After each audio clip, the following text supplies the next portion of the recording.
दोस्तों आज से करीब 80 साल पहले अमेरिका के न्यूयॉर्क सिटी के एक बिल्डिंग के बाहर 50 देशों के झंडे एक साथ लहराए गए। उस बिल्डिंग का नाम था यूनाइटेड नेशंस और वो फ्लैग उन 50 देशों के थे जो यूनाइटेड नेशंस के फाउंडिंग मेंबर्स थे। इन देशों ने सेकेंड वर्ल्ड वॉर में हुई तबाही को ध्यान में रखते हुए बड़े लेवल पर ह्यूमन सफरिंग्स को रोकने का संकल्प लिया और उसी संकल्प का नाम था यूनाइटेड नेशंस ऑर्गेनाइजेशन। और इस ऑर्गेनाइजेशन का मेन पर्पस था पूरी दुनिया में युद्ध को रोकना और शांति को बनाए रखना। लेकिन एक बार रुकिए, क्या 1945 यानी यूएन के बन जाने के बाद दुनिया में युद्ध होना बंद हो गए?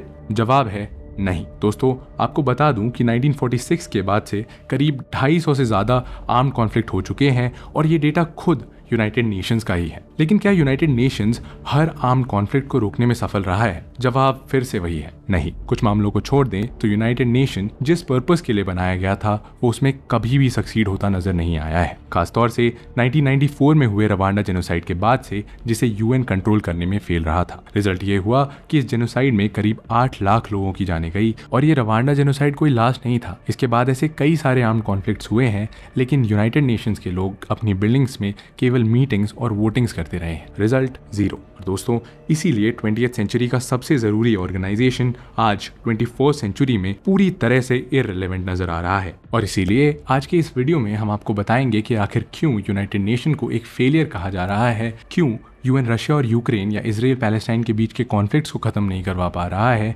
इसके फेलियर के पीछे कैसे अमेरिकन इन्फ्लुएंस इन्वॉल्व है और कैसे ये ऑर्गेनाइजेशन अपने बायसेस की वजह से इररिलेवेंट हो रहा है। इन सभी सवालों के जवाब आपको इस वीडियो के अंत तक मिलेंगे, तो वीडियो पूरा जरूर देखें। लेकिन सबसे पहले जरा ये समझ लेते हैं कि यूनाइटेड नेशंस का इतिहास क्या है और इसे क्यों बनाया गया था। History of the United Nations. दोस्तों दुनिया में युद्ध का इतिहास बहुत ही पुराना है, लेकिन शांति का इतिहास बहुत ही नया। इसीलिए दुनिया के बड़े देशों को पीस मेंटेन करने का ख्याल तब आया जब लोगों ने फर्स्ट वर्ल्ड वॉर की तबाही देखी, जिसके बाद अमेरिका के 28th प्रेसिडेंट वुड्रो विल्सन की लीडरशिप में सबसे पहले लीग ऑफ नेशन को एस्टैब्लिश किया गया और ये ऑर्गेनाइजेशन 10 जनवरी 1920 को पेरिस पीस कॉन्फ्रेंस के बाद फाउंड की गई। ये ऑर्गेनाइजेशन दुनिया की पहली ऐसी ऑर्गेनाइजेशन बनी जिसका काम था वर्ल्ड पीस को मेंटेन करना। और दोस्तों आज का यूनाइटेड नेशंस इसी का एक अपडेटेड वर्जन है। लेकिन 1920s में एस्टैब्लिश हुआ लीग ऑफ नेशन 2 डेकेड भी सर्वाइव नहीं कर सका और 1939 में सेकेंड वर्ल्ड वॉर शुरू हो गया जो 1945 तक चला, जिसमें फर्स्ट वर्ल्ड वॉर से 2 गुना ज्यादा डेथ्स रिकॉर्ड किए गए और इसी वजह से ड्यूरिंग वॉर ही यूनाइटेड नेशंस की फॉर्मेशन शुरू हो गई थी। लेकिन सेकेंड वर्ल्ड वॉर के एंड के बाद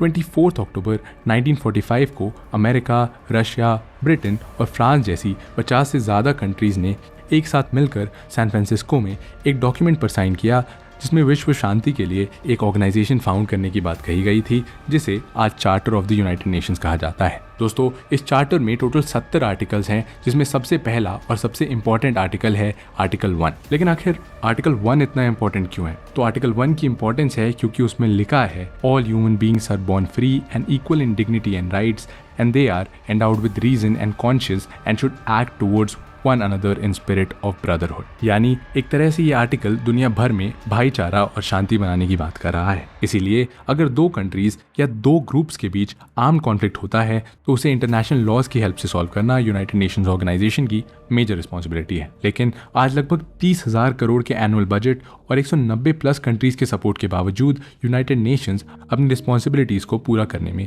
नाकामयाब साबित होता है। और चलिए अब यूएन के इन फेलियर्स को डिटेल में समझते हैं। Why UN became a failure?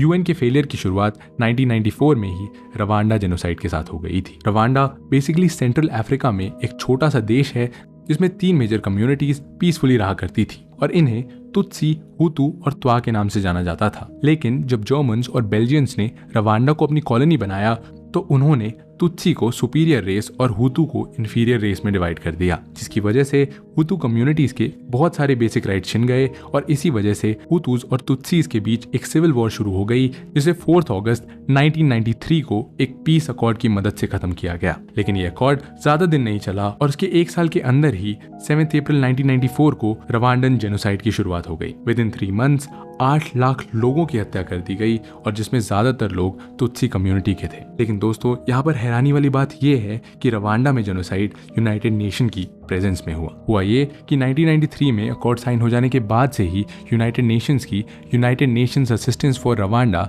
यानी UNAMIR रवांडा में ही मौजूद थी और ये बेसिकली अकॉर्ड के इम्प्लीमेंटेशन का काम कर रही थी।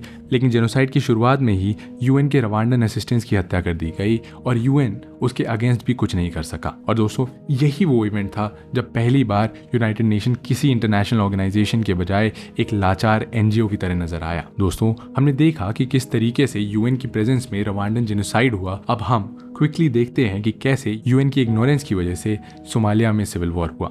दोस्तों सोमालिया ईस्ट अफ्रीका का एक देश है जहां 1991 से लेकर अब तक एक सिविल वॉर चल रही है और इसी सिविल वॉर को खत्म करने के लिए यूनाइटेड नेशंस की पीस कीपिंग मिशन की शुरुआत 1992 में हुई। लेकिन UN के इस पीस कीपिंग मिशन का फेलियर सोमालिया में 5 लाख सिविलियंस की मौत का कारण बना। और दोस्तों ये तो बात हुई अफ्रीकन कंट्रीज में UN के फेलियर्स की, लेकिन UN 1995 में ही यूरोप में भी एक बड़े मैसेकर को रोकने में नाकामयाब रहा। और यहाँ हम बात कर रहे हैं सेब्रेनित्सा मैसेकर की। 1992 में यूगोस्लाविया के विभाजन के समय बोस्नियन मुस्लिम और क्रोएशियन लोगों ने इंडिपेंडेंस के लिए करवाए गए रेफरेंडम यानी जनमत संग्रह के फेवर में वोट किया, जबकि वहाँ की सर्ब पॉपुलेशन ने इस रेफरेंडम का बहिष्कार कर दिया। इसी बात को लेकर सर्ब पॉपुलेशन और वहाँ की मुस्लिम पॉपुलेशन के बीच एक कॉन्फ्लिक्ट शुरू हो गया, जिस वजह से दोनों कम्युनिटीज़ के लोगों ने एक दूसरे के लिए हथियार उठा लिए और बोस्निया में सिविल वॉर शुरू हो गया। इस दौरान UN ने बोस्निया में सेब्रेनित्सा नाम के एक टाउन को इस सिविल वॉर के बीच एक सेफ जोन डिक्लेयर किया, जहां पर बोस्निया के मुस्लिम्स UN के वादे पर विस्थापित होकर चले गए। लेकिन 11 जुलाई 1995 को सर्ब मिलिट्री ने सेब्रेनित्सा में एंटर कर कई सारे मुस्लिम्स की हत्या कर दी, वो भी यूनाइटेड नेशंस के द्वारा डिक्लेयर किए गए एक सेफ जोन के अंदर। दोस्तों इस पूरी घटना में UN ना तो सर्ब मिलिट्री को डीमिलिटराइज कर पाया, ना ही उनके अगेंस्ट कोई मिलिट्री एक्शंस ले पाया, जिसकी वजह से 8000 मुस्लिम्स मारे गए और यूनाइटेड नेशंस तमाशा देखते रह गया। दोस्तों ये तो रहे 20th सेंचुरी के फेलियर्स। अब अगर 21st सेंचुरी के कुछ फेलियर्स का एग्जाम्पल देखें तो Iraq invasion, Syrian civil war, South Sudan civil war, Yemen civil war और रोहिंग्या क्राइसिस ऐसे मेजर इवेंट्स ऑफ कॉन्फ्लिक्ट्स हुए जिन्हें रोकने में UN पूरी तरह से एक फेलियर साबित हुआ। और इस तरह से देखा जाए तो 21st सेंचुरी के हर मेजर कॉन्फ्लिक्ट में UN का रोल अंपायर की बजाय 12th मैन का रहा है। जिसका सबसे रीसेंट एग्जाम्पल देखें तो रशिया यूक्रेन वॉर के करीब 2 साल हो गए हैं और इस वॉर में फरवरी 2022 से फरवरी 2024 के बीच यूक्रेन के 10,000 से ज़्यादा सिविलियंस अपनी जान गंवा चुके हैं। लेकिन उसके बावजूद यूनाइटेड नेशंस अब तक दोनों देशों के बीच पीस मेंटेन नहीं करवा पा रहा है, जिसका खामियाजा ग्लोबलाइजेशन की वजह से पूरी दुनिया भुगत रही है। दोस्तों रशिया यूक्रेन के मामले में इररिलेवेंट हुए UN के पास इजराइल एंड पैलेस्टाइन कॉन्फ्लिक्ट में खुद को साबित करने का मौका था, लेकिन अभी जनवरी 2024 तक गाजा के करीब 24,620 लोग मारे जा चुके हैं और इजराइल को रोकने में UN पूरी तरह से फेल हुआ है। Allegations on United Nations. United Nations में जब गाजा में मारे जाने वाले 100+ यूनाइटेड नेशन वर्कर्स के बारे में सवाल उठाया गया, तब इजराइल ने उल्टा UN को ही घेर लिया। इजराइल ने UN में कहा कि उनके वर्कर्स गाजा में हमास के सपोर्टर्स थे और अब इजराइल किसी कीमत पर ऐसे लोगों को जिंदा नहीं छोड़ेगा। और इससे आप समझ सकते हैं कि UN कितना पावरलेस है कि इजराइल जैसा देश UN में ही खड़ा होकर UN को ही ब्लेम कर रहा है। और ये कोई पहली बार नहीं है जब यूनाइटेड नेशंस के वर्कर्स और सोल्जर्स पर अनएथिकल प्रैक्टिसेस के इल्ज़ाम लगे हैं। इससे पहले भी 2004 से 2007 में जब UN peace keeping mission Sudan में चल रहा था, तब UN ट्रूप्स पर सेक्सुअल अब्यूज ऑफ चिल्ड्रन और रेप के इल्ज़ाम लगे थे। 100 से ज़्यादा UN सोल्जर्स को खुद UN ने सेक्सुअल ऑफेंसेस में इन्वॉल्व होने की वजह से वापस भेज दिया था, लेकिन कभी भी उन UN सोल्जर्स पर कोई चार्जेस नहीं लगे। दोस्तों इस तरह से ये सभी इवेंट्स ना सिर्फ UN के फेलियर को दिखाते हैं, बल्कि ये समझने में हेल्प करते हैं कि 21st सेंचुरी में UN कैसे इररिलेवेंट होता जा रहा है। पर अभी भी सबसे बड़ा सवाल ये है कि आखिर इतनी बड़ी इंटरनेशनल ऑर्गेनाइजेशन अपने पर्पस में लगातार फेल क्यों हो रही है। और दोस्तों इस सवाल का अगर एक ठोस जवाब मैं दूं तो UN के फेल होने के पीछे कहीं ना कहीं UN में अमेरिकन डोमिनेंस और खुद UN की हिपोक्रेसी का बड़ा हाथ है। कैसे, आइए समझते हैं। American dominance in the United Nations.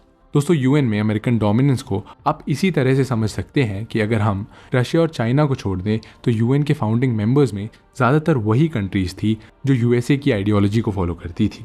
इसके साथ UN के हेडक्वार्टर्स का न्यूयॉर्क में होने का असर भी यूनाइटेड नेशंस पर पड़ता है। बात करें अगर डोनेशन की तो यूनाइटेड नेशन में सबसे ज़्यादा फंड देने वाली कंट्री भी अमेरिका ही है और UN की जनरल बजट में करीब 22 से 25% भी अमेरिका ही कंट्रीब्यूट करता है। ऐसे में जो देश यूएन को सबसे ज्यादा डोनेशन देता है उसका डोमिनेंस तो क्लियरली यूएन पे पड़ेगा ही। और इसे ही चलिए कुछ एग्जांपल्स के साथ समझते हैं। सबसे पहले वियतनाम वॉर में यूनाइटेड नेशंस अमेरिका के डायरेक्टली वॉर में इन्वॉल्व होने की वजह से ही वियतनाम और अमेरिका के बीच में नहीं आया।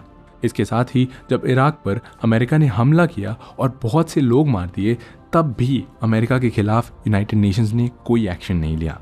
यूएन पर अमेरिकन इन्फ्लुएंस का सबसे बड़ा एग्जाम्पल है इजराइल, जो अमेरिका का सबसे क्लोज एलाई है और जिसकी मदद से अमेरिका यूरोप और मिडिल ईस्ट में अपनी डोमिनेंस को बढ़ा पाया है। इसीलिए इजराइल जब भी कॉन्फ्लिक्ट में इंटरनेशनल लॉ को ब्रेक करता है तो उसके खिलाफ भी यूनाइटेड नेशंस कोई एक्शन नहीं लेता है। Influence of American weapon industry. दोस्तों, अमेरिकन इन्फ्लुएंस को अगर दूसरे एंगल से देखें तो 21st सेंचुरी में जहां भी सिविल वॉर हुई वहां पर इस्तेमाल किए जाने वाले वेपन्स मैक्सिमम अमेरिकन कंपनीज द्वारा बनाए गए थे। आज अमेरिका दुनिया भर में $238 बिलियन का वेपन एक्सपोर्ट करता है और वेपन एक्सपोर्ट के मामले में नंबर 1 है। ऐसे में अमेरिका में वेपन की एक बहुत बड़ी इंडस्ट्री है जिससे डायरेक्ट अमेरिका की पॉलिटिक्स भी जुड़ी हुई है। अब अगर यूएन हर जगह के कॉन्फ्लिक्ट्स को टाइम से खत्म कर देगा, पूरी दुनिया में पीस मेंटेन रहेगी, तो अमेरिका की वेपन इंडस्ट्री कैसे सर्वाइव करेगी? कई आलोचकों का कहना है कि यूएन ऐसे हर कॉन्फ्लिक्ट को खत्म करने में फेल हुआ है जहां पर अमेरिकन वेपन्स का इस्तेमाल हो रहा है। ये तो रही बात अमेरिका के यूनाइटेड नेशंस के ऊपर के डोमिनेंस की, लेकिन दोस्तों यूएन के इररिलेवेंट होने में उसके बायसेस और हिपोक्रेसी का भी एक बड़ा रोल है। और इसे आइए एक एग्जाम्पल से समझते हैं। Hypocrisies of the United nation. दोस्तों, हुआ ये था कि 1974 में यूएन ने साउथ अफ्रीका को उसके रंग भेद की नीति की वजह से सस्पेंड कर दिया था, क्योंकि 1948 में साउथ अफ्रीका में एक पॉलिसी बनी थी जिसकी मदद से साउथ अफ्रीका की वाइट गवर्नमेंट ब्लैक पॉपुलेशन के अगेंस्ट डिस्क्रिमिनेट कर रही थी। और ये तब हो रहा था जब साउथ अफ्रीका की टोटल पॉपुलेशन के 3/4 ब्लैक लोग ही थे। उसके बावजूद सारा बेनिफिट वाइट पॉपुलेशन को ही मिलता था। लेकिन वही रशिया ने जब यूक्रेन की सॉवरेनिटी पर अटैक किया और उसके रीजन को अपने कब्जे में ले लिया, तो यूएन उसके अगेंस्ट कोई एक्शन नहीं ले पाया। ऐसा इसलिए क्योंकि रशिया यूएन की सिक्योरिटी काउंसिल का एक परमानेंट मेंबर है और उसके पास वीटो पावर है जिसकी मदद से वो यूएन के किसी भी डिसीजन को बदल सकता है। यानी यूनाइटेड नेशंस सिक्योरिटी काउंसिल के 5 परमानेंट मेंबर्स के इशारों पे चलने वाला ऑर्गेनाइजेशन बन चुका है, जो बाकी देशों के खिलाफ तो एक्शन ले लेगा, लेकिन जिन मामलों में ये 5 देश डायरेक्ट या इनडायरेक्ट तौर पर इन्वॉल्व होंगे उसमें यूएन इररिलेवेंट साबित हो जाएगा। कंक्लूजन। एक तरह से देखें तो यूनाइटेड नेशंस आज कुछ देशों के लिए सिर्फ एक प्रमोशनल स्टेज बनकर रह गया है, जहां से वो अपनी आइडियोलॉजी को दुनिया भर में प्रमोट करते हैं। और इसीलिए ऐसा कहा जाता है कि यूनाइटेड नेशंस का होना या ना होना एक बराबर है। और आज यूनाइटेड नेशंस एक फेल्ड ऑर्गेनाइजेशन का एग्जाम्पल बन चुका है, जो अमेरिकन डोनेशंस और उसकी वेपन इंडस्ट्री की डोमिनेंस की वजह से अमेरिका का पपेट बन चुका है। और ये था इस वीडियो का एंड। कैसा लगा आपको ये वीडियो ज़रूर बताइए कमेंट सेक्शन में। मिलते हैं आपसे अगले वीडियो में, तब तक के लिए जय हिंद।